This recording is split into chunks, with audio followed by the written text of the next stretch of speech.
Ravens dismantle the young Texans 34-10. The 49ers barely squeak out a victory versus the Pack. The Lions head to the NFC Championship after late Bucs rally.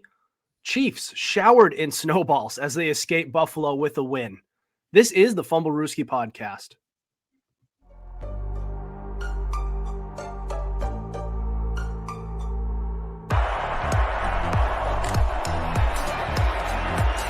Here's Edelman broken up, and the pass is no sign yet. Edelman comes down with a football. They're saying it's a catch. This is caught. Diggs! Sideline! Touchdown! Unbelievable!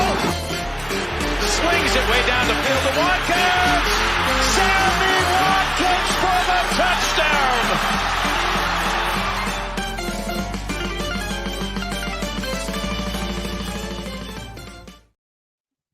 Welcome to the Fumblerooski podcast by Power 88 and Secret Weapon Consulting. I'm Adam Wright, as always with Chris Costich and CJ Medieros. All right, guys, I have some good news and I have some bad news. Good news is we've reached the conference championships. The bad news is we only have 3 games left up until the off season, and then we're not getting football again until September of 2024. So some good and some bad, but we have some divisional round games to cover. A lot of good games. It was this was a pretty good this was a pretty good divisional round, all things considered. All 3 out of the 4 were one-score games. And the Ravens Texans, I know the final score is 34-10, but for the first half, it was actually a pretty close game. You could actually see the Texans having a shot during that game. So pretty good divisional round. So we'll start off with the Ravens, who dismantled the young Texans 34-10. So yeah, Lamar Jackson, 252 total yards, 4 total touchdowns. This guy had a vintage Lamar Jackson performance. Didn't do much through the air. Only threw for about 152 yards total in the passing game. But I'm going to say this now.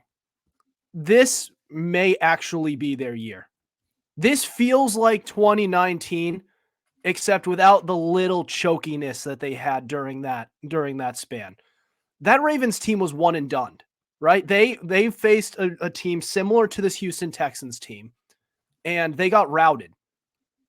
This team, they actually they took care of business. It was close in the beginning, but they leveled out and they pulled ahead. And it did not feel like this game was in doubt towards the end. I'll let you guys discuss. What do you think? Yeah, I mean, this seems like the Ravens' year. I've said this before, Lamar isn't just a running quarterback. He has shown that he can be a passer. And I said this on Friday too. The big thing that analysts are pointing out with Lamar is that, Adam, you pointed out the 2019 season. In the 2019 season, Lamar had very significantly better passing numbers in 2019 compared to this year. But the difference between 2019 and this year is that Lamar is actually proving that he's more of a passer by the way he's actually playing, not just the stats. He's not looking at his first read and just bailing out and running immediately. He's actually looking through all of his progressions before he takes off and runs. And that's kind of helped him develop more as a passer because now they're being more efficient, and it helps open up the run game for him to rush 11 carries for 100 yards. We haven't seen Lamar rush for 100 yards that often this year. And when it does, he's very dangerous. And this is 100% a Ravens team that can and will win the Super Bowl, in my opinion. Yep. CJ? So I want to open this by saying I know the Texans were competitive for a bit. However, I did mention this last episode, how I think the Ravens could have come out in a bit of a fog, from the bye week. And I said last week how it would probably be a little competitive early on, but as the game went on, the Ravens would snap back to form and they'd start to pull away. This is exactly what happened. And the Texans, look, we can all tip our hats to them, but we knew they weren't going to make the big dance, just because they're too young. They're not a bad team, they're just too young. And give them a few years, they'll be a juggernaut, or at least they should be. But the Ravens, oh man, just this, Lamar Jackson with a career high in passing yards this year, like you said, just playing overall like more of a passer. And it's been great for them. And the defense has been stepping up, and he has weapons this year. Like, he has like good people to throw to, guys getting open. They're not the most perfect team in the world, but oh man, they have their eyes set on that Super Bowl. And I think you guys are right. This could actually be their year, because the chokiness and the gimmickiness around them, it's gone. It really is. And Lamar is starting to develop that killer instinct. And now, well, it's got to be Super Bowl or bust. Yeah, I always said that I do not believe we will ever see a dual threat quarterback like one like Lamar Jackson, the one who his rushing ability is the central use of his game. I never thought that one would win a Super Bowl. And generally, I don't think that's the blueprint that wins Super Bowls, but there is an exception to every rule. And I wonder if this is the year where it's going to happen, because the other teams around that are left, they're not too special either. I mean, the Chiefs are as vulnerable as they've ever been. I mean, the 2019 Chiefs were a lot better than this one. The 49ers, I mean, that's a team that I saw that could win the Super Bowl, but the Ravens beat them up just over a month ago. So you look at the rest of the teams around the league, I'm pretty sure they've actually beaten the crap out of all of them, except the Chiefs, who they just haven't faced yet this year, I believe. Is that correct? I just don't have I'm pretty sure that's correct. No, I don't believe they have yet. Yeah, they've kicked the crap out of everyone else who's left. So it really is Super Bowl or bust. I understand that I've always spoken out against quarterbacks who rely on their running game, but if there's anyone who can do it, it's going to be Lamar Jackson. And he has to be looked at as the favorite at this point. He really has to. And I'll even go this far. If he wins a Super Bowl, as if he hasn't already been considered this good, we may have to look at him as better than Josh Allen, perhaps maybe even Joe Burrow. He may be better than everyone else besides Patrick Mahomes, which is a lot to say about a running quarterback, because that's very hard to do as a guy who relies pretty heavily on his running game. Not trying to say that he can't throw, not saying that at all. I'm saying that is the best attribute of his game. So that's something to look at. All right. I want to move on.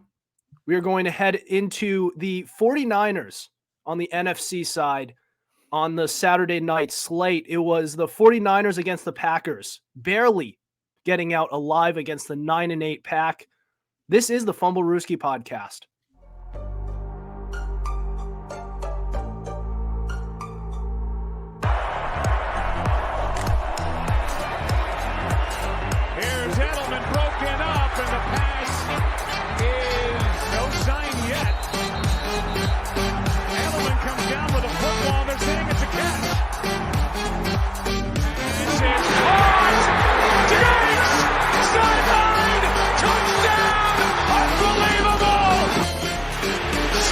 Way down the field to Watkins. Sammy Watkins for the touchdown.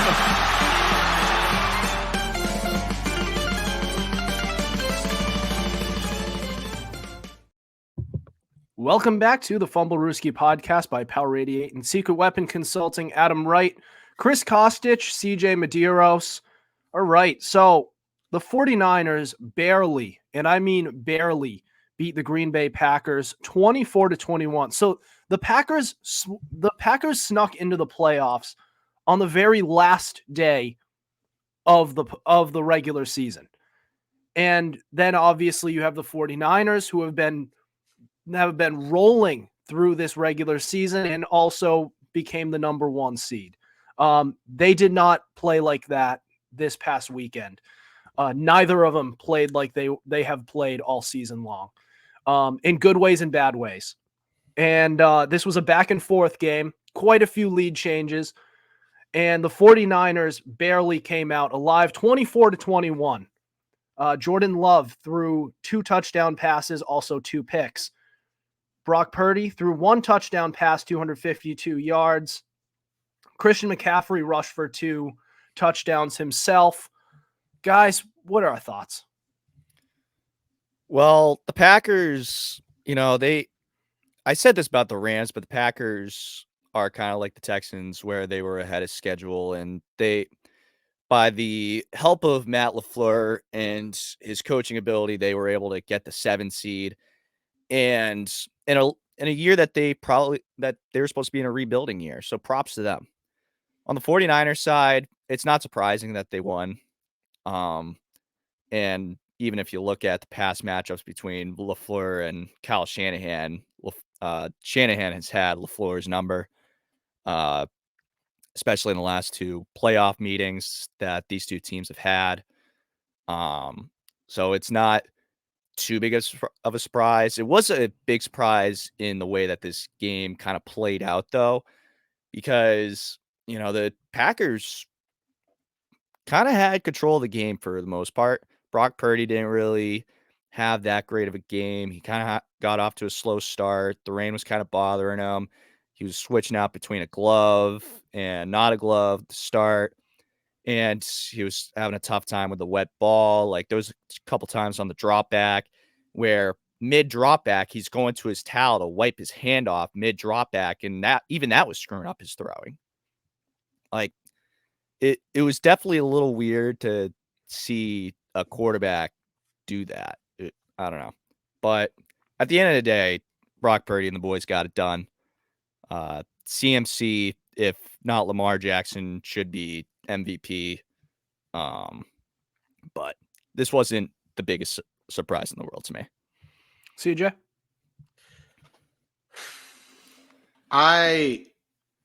I did not expect the Packers to put up this much of a fight, but at the end of the day, their flaws just outweighed San Fran's. And a lot of people are quick to jump on Brock Purdy. However, like Chris said, I think that the weather played a big part. But then again, that also does go on Brock Purdy. He could not handle like a little bit of rain. The ball is leaving his hand prematurely. He had a bunch of passes just kind of sail on him. Few almost got picked. And, like I said, he's wiping his hand off like during the play. It was bad. Luckily, you have CMC to rely on. So, I'm not going to harp on it too much, but Jordan Love, man, he came out there and then and everyone says, third straight Hall of Fame quarterback. Well, guess what? He certainly inherited Aaron Rodgers losing to the 49ers gene. Oh, he certainly did. Because he came out and he played really well. And then the defense under everyone's favorite, Joe Barry, falls apart. Your kicker misses a chip shot. I mean, this isn't even like, if it's understandable if you miss like a 50-some-odd yarder. But Anders Carlson missed a chip shot.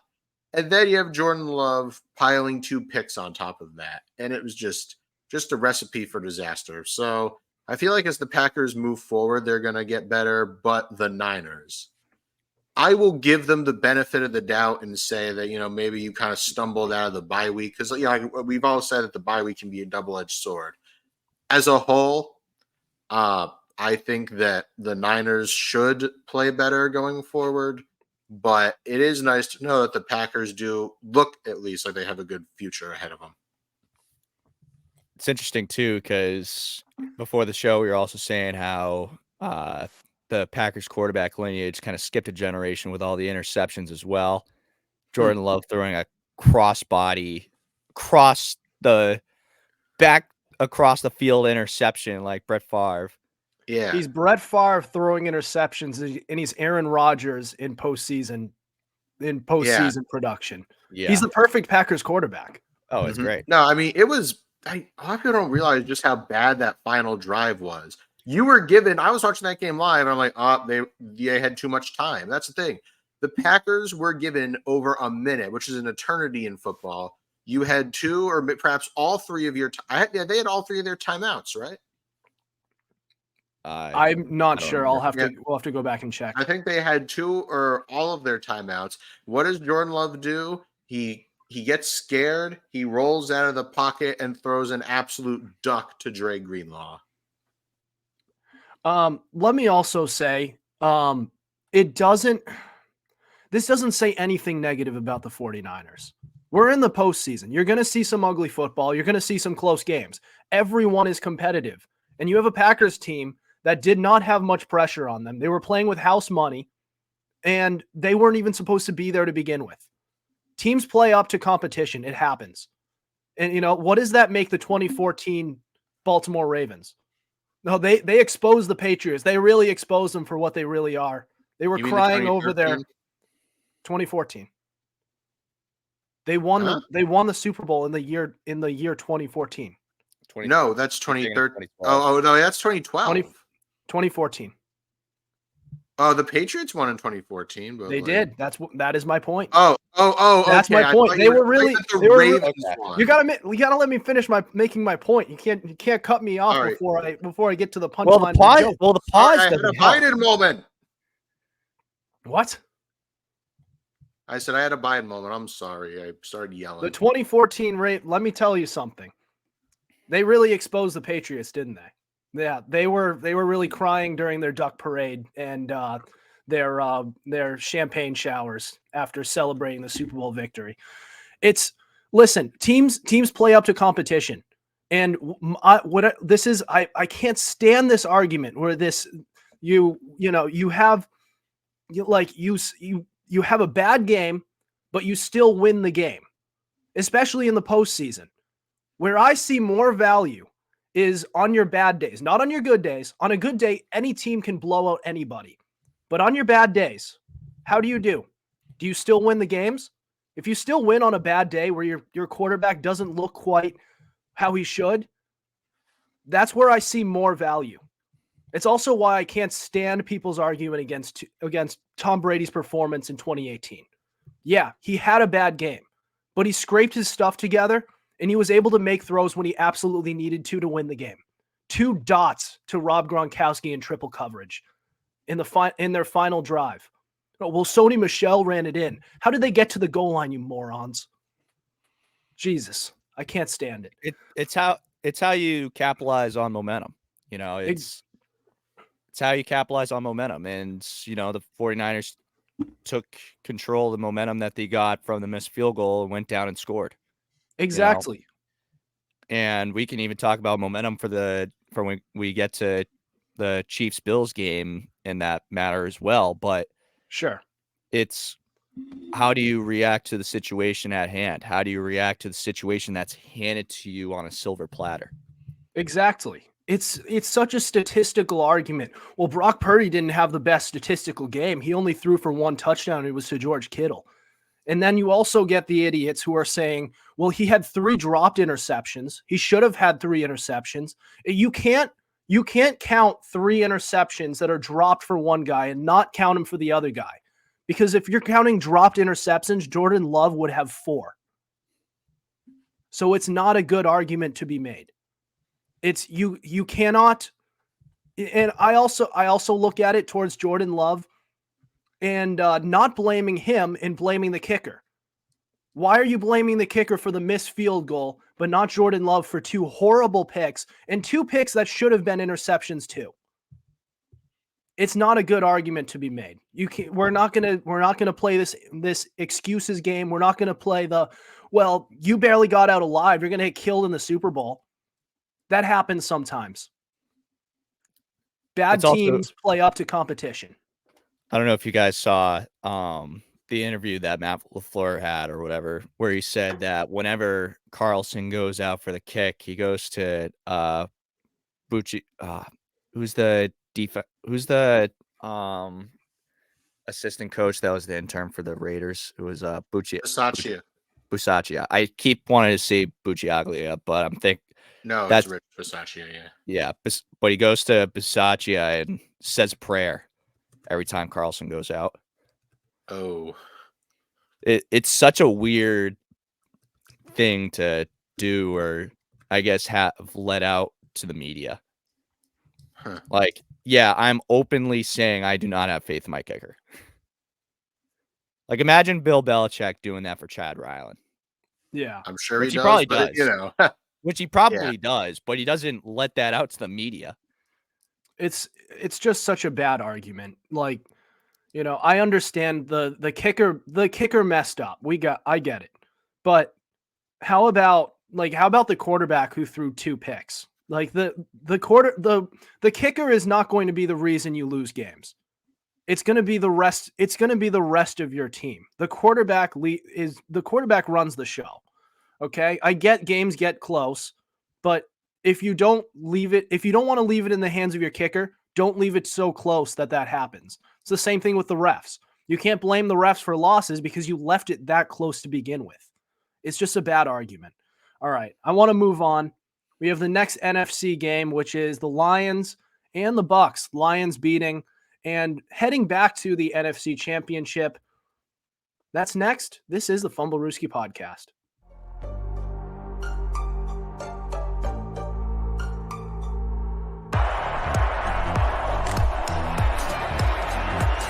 Here's Edelman broken up, and the pass is no sign yet.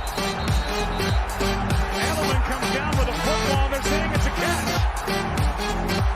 This is caught. Diggs! Sideline! Touchdown! Unbelievable! Swings it way down the field to Watkins. Sammy Watkins for the touchdown.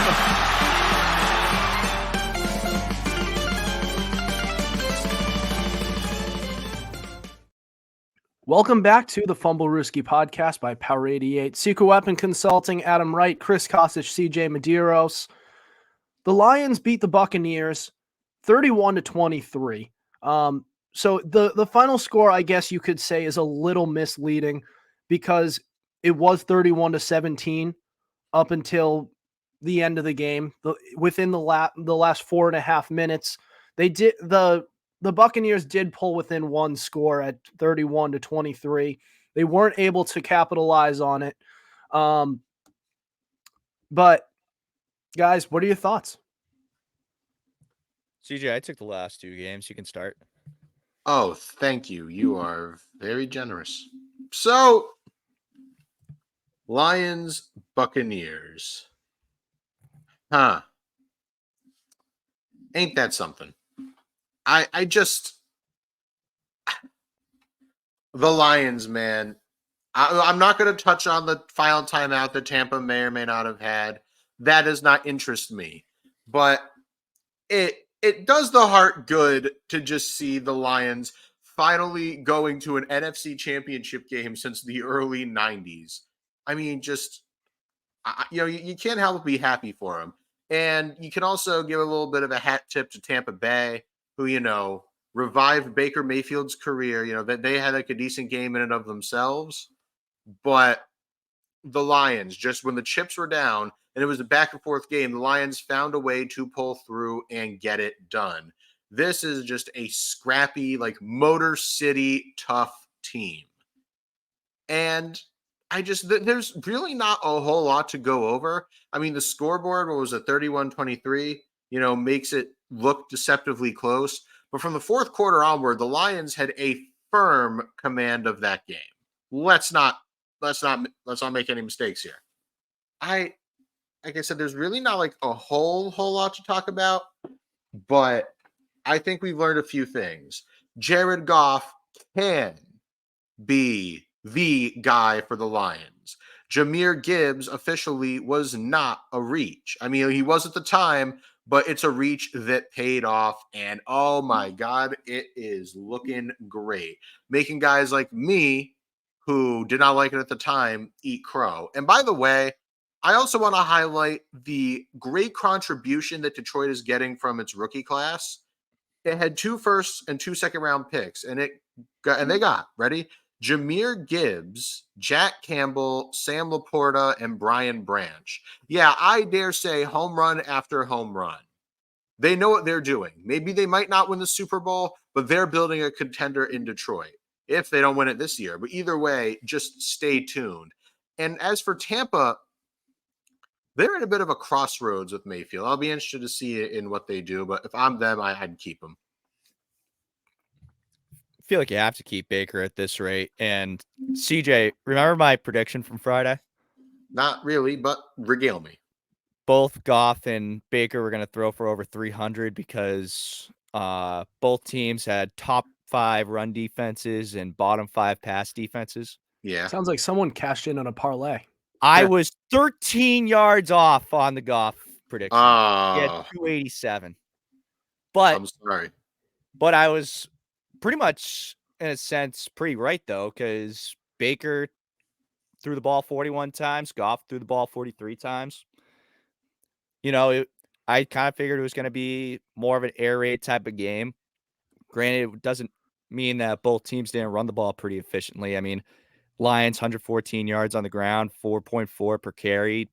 Bucks, 89 yards on the ground, 5.9 per carry, especially for a Bucks team that didn't really have a great run game throughout the entirety of the season, even though you have Rashad White in your backfield and Chase Edmonds as a backup. Chase, not saying that Chase Edmonds is all that a bag of chips, but regardless, I mean, it was definitely an amazing effort that the Bucks put in for this playoff run. You know, the upset against Philly, and you almost come into Detroit and steal a win against a very hungry Lions team. Baker definitely earned himself a contract with Tampa Bay, and I'm hoping to see what he does in the long run.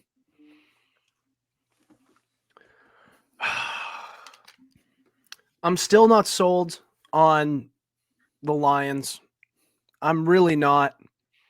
They're a fun, Especially the defense. Especially the defense. True. And that does bring me to their rookie class. It's been a great rookie class. I don't want to take anything away from them. Jahmyr Gibbs has been awesome. Sam Laporta, same with him. But you could have had Christian Gonzalez. I don't want to be that guy who says it, but someone has to. You could have had Christian Gonzalez. You could have also had Jordan Addison to have a better passing game. But instead, you're relying on Jahmyr Gibbs, which is good. Jahmyr Gibbs is an incredible talent. I'm just saying, when you lean on your running game too much, when you lean on it and you force Jared Goff to throw, you might be in a little bit of trouble. I love Amon-Ra St. Brown and I love Sam Laporta, but you could have added Jordan Addison to that mix. And that is something that is amiss. I understand that they cashed in on the running back that they got. I'm just saying the running back position, if you're leaning on it, then that can become a little bit of a problem, because usually teams that are structured around their running game do not win Super Bowls. And when you run into the 49ers, who are going to throw all over you, then you may be in a little bit of trouble. That's all I have out of this. That's what I got from this. But at the end of the day, though, that's going to end up having to be the Lions' job to hold on to the ball and make sure that the 49ers don't get on the field. And that's what the running game does, that you chew clock, keep the ball for yourself as much as possible so you don't let Brock Purdy and CMC and Debo and George Kittle and Brandon Ayuk be able to do what you will for all the other allotted time that you've left them. But do you trust that defense to do that? Do you trust Cam Sutton and no? And that's what I'm saying. You could have had Christian Gonzalez, and you could have Cam Sutton and Christian Gonzalez, and you could have also had Jordan Addison. Now that comes down to how much you trust Jordan Montgomery in the running game. I trust him enough to be a serviceable back, a good enough back for. What did I say? Jordan Montgomery. Jeez, I'm thinking about my Red Sox too much. I'm thinking about who I want. I meant David Montgomery. Yeah. If you want He's a good enough running back so that if that's your running game and you have maybe some backup, a change of pace back, then you can win the Super Bowl with that. I don't want to say that I'm getting on Jahmyr Gibbs. They cashed in on that player. I'm just saying out of all the positions they could have hit the lottery on, I feel like running back is at the bottom of the list of the players that you want to really, because running backs grow on trees. You can find good running backs anywhere. But a great wide receiver, those are pretty hard to find. A great corner like Christian Gonzalez, that's pretty hard to find. You could have had both of those guys, and I would have felt a lot better about this Lions team. Then again, the Lions have already tried a ton of times to hit on that wide receiver position. Don't forget Jameson Williams, who is still on the team, who absolutely blows now. But that's another conversation for another time. We need to move on. We're going on to our final game. We saved the best for last. The Chiefs visiting the Buffalo Bills, and what that means for both the Chiefs and the Bills moving forward. The Chiefs, do they have a chance to do it again? We'll tell you exactly all you need to know about their chances next. This is the Fumblerooski podcast.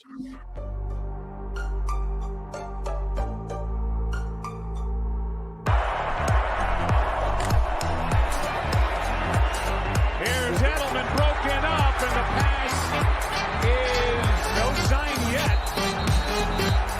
Edelman comes down with a football. They're saying it's a catch. It's caught. Diggs! Sideline! Touchdown! Unbelievable! Swings it way down the field to Watkins. Sammy Watkins for the touchdown!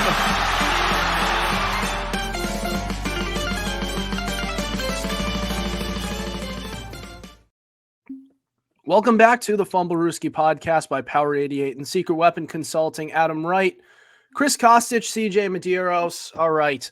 So the Chiefs went onto the road in the postseason for the first time in Patrick Mahomes' career. And in Mahomes' let's say, road playoff game debut, he won. Came out with a victory. Good for him. The Bills had a chance to tie it late in the game. It would have been their final possession, most likely. And Tyler Bass, man, missed it. Went wide right. And Buffalo Bills and their missed field goals, man. That's going to leave a mark. Yeah. There was also earlier in the game, I guess it's worth noting, the Chiefs had the chance to really lay their foot on the Bills' throats with a goal line reach by Mecole Hardman. He loses the ball. It goes out the back of the end zone. It's a touchback. We can say all we want about the rules and regulations of that and whether or not they're going to change it. That's for the offseason, especially since the team that was the victim of it ended up winning. What do you guys think? Well, I don't even know where to start. It's as much as I hate the Bills, you got to feel for them. I mean, this is the same organization that went to 4 straight Super Bowls and didn't win anything. This is the same organization that is now being tortured by 2 wide rights. The same organization that is getting haunted by 13 seconds. They just can't win. And for anyone that's becoming a Bills fan, I wish you luck.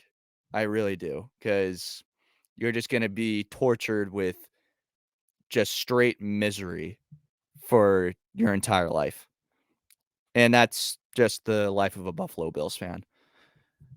For the game, it's easy enough to say that Andy Reid outcoached Sean McDermott.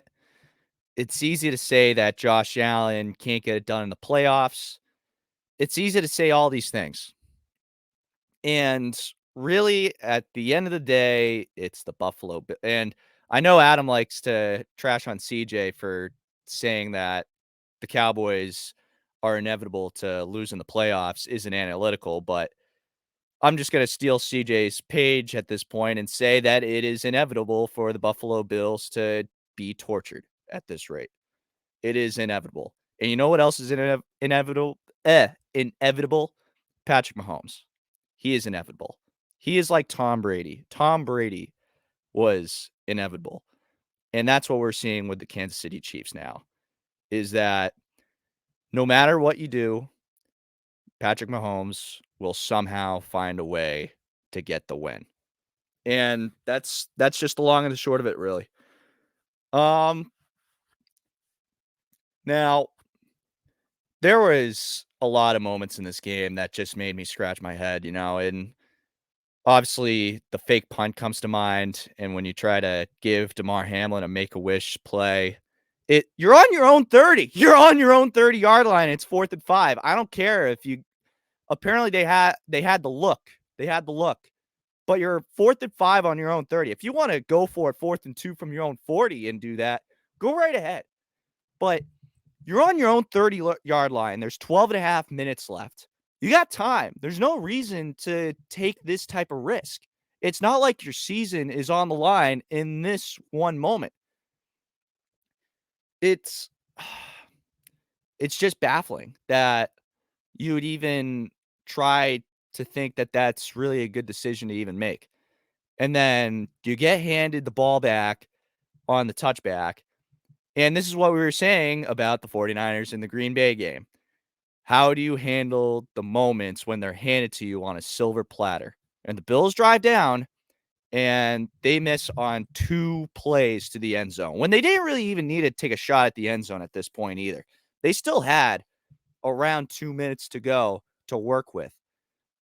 They still had time to get the first downs and to at least kill the clock. Because if they were to score on that pass to Shakir, then you still are giving Patrick Mahomes almost 2 minutes to work with. And we already saw what he did with 13 seconds to work with. What do you think he's going to do with 2 minutes? And, I'll just leave it to CJ because next thing I'll say can wait for after. Oh, the Buffalo Bills. They're really something, aren't they? A real bunch of characters. You know what? I'm not going to mince words. It's time to grind my axe. This loss says far more about the Bills than it does about the Chiefs. Buffalo, you were up. You were up and you choked. You could have finished the Chiefs off and you just let them march all over you with a weaponsless Patrick Mahomes and letting the Taylor Swift bandwagoners just take over, man, on social media. It's not a good look. And Chris already spoke of that trick play that you ran with resident feel-good story and unjust comeback player of the year winner Damar Hamlin. What? Why would you do that? This is something that a 2-year-old starting their first Madden franchise wouldn't do. And the Chiefs aside, yeah, we all know, same song and dance about the AFC Championship. They're like the new age Pats dynasty. But this loss says so much more about Buffalo. I am incapable of stressing that enough. Everyone says Josh Allen versus Patrick Mahomes. It's the new Brady Manning. Well, I'm here to tell you it's not. Because Brady Manning, even though Brady did get the lion's share of the wins, was actually competitive. This is like Tom Brady and Phillip Rivers. This is really what it is. Let's speak truth to power. And let's go back and look at the 5 Josh Allen playoff victories. Do you know who he beat? Well, I'm going to tell you. He beat the old Chris, please. I was going to answer that for you. He beat old man Phillip Rivers on his goodbye tour. He beat the Ravens that lost Lamar Jackson early to mid third quarter to a concussion, which saw him never come back. He beat rookie Mac Jones. He beat Dolphins backup Skylar Thompson, and he beat Mason Rudolph. This team is reeking of fraudulence, and a lot of people want to point the finger at Allen, and I do as well, but it's Sean McDermott. This man is an unserious head coach.